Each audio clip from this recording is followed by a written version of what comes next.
Halo, kenalin, nama gue Andika Rahman dari kelas teknik presentasi di KVA.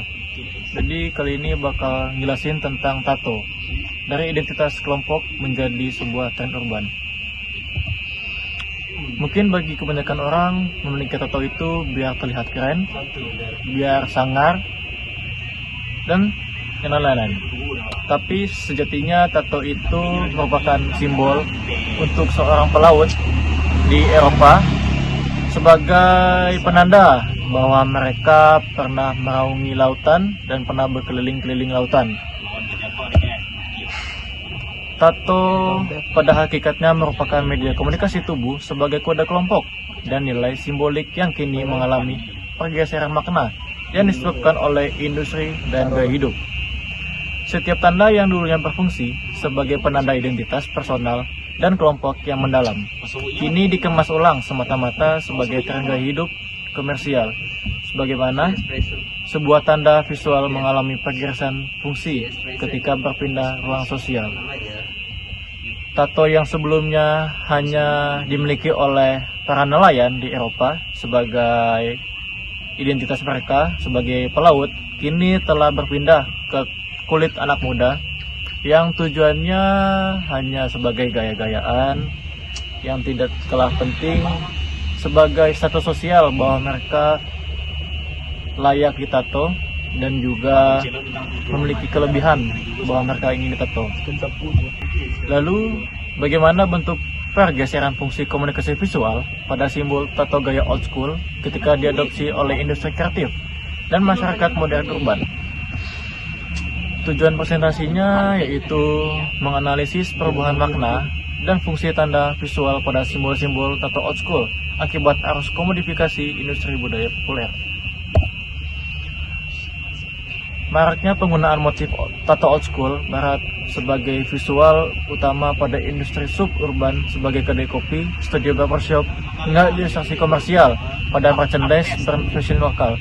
Motif-motif simbolik ini direplikasi secara massal.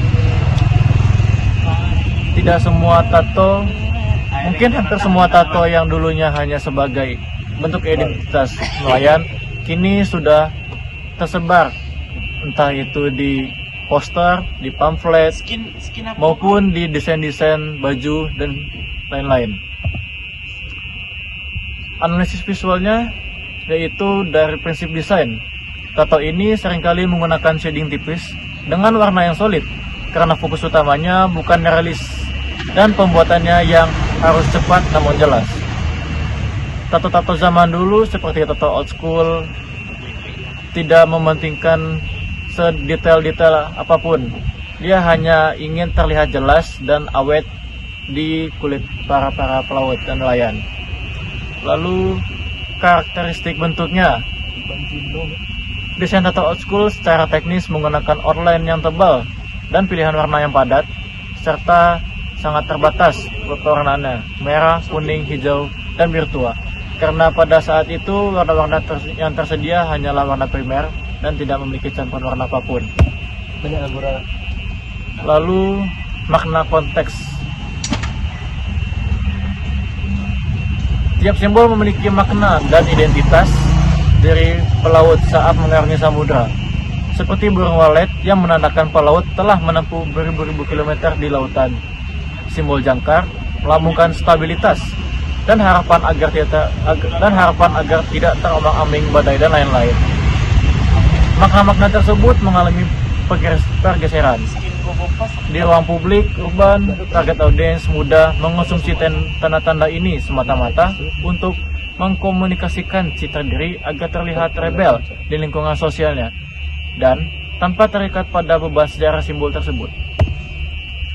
Solusi dan sarannya yaitu yang diberikan bisa mempelajari sejarah fungsi komunikasi visual awal dan sistem tanda dari simbol yang ingin diadopsi. Ketika mengadopsi ragam hias simbolik masa lalu, harus bertanggung jawab serta menyertakan narasi edukatif, strategi pencitraan sejarah, ataupun reinterpretasi makna yang relevan pada produk komunikasi visual yang dibuat, agar nilai historisnya tidak sepenuhnya terkikis oleh pasar. Kesimpulannya ialah desain visual yang efektif dan bertanggung jawab tidak hanya selesai pada keindahan visual di permukaan, tetapi pada bagaimana desainer menjaga kedalaman makna dan dibalik simbol yang mereka gunakan. Pergeseran fungsi Tanto Old School menunjukkan bahwa tanpa adanya kesadaran sejarah, sebuah bahasa visual subkultur yang dulunya bernilai tinggi akan tereduksi dan terkikis menjadi sekedar komoditas musiman yang usang saat trennya berganti. Mungkin itu saja dari saya. Terima kasih telah mendengarkan. Ciao. Ada Bang Zik tuh, tinggi.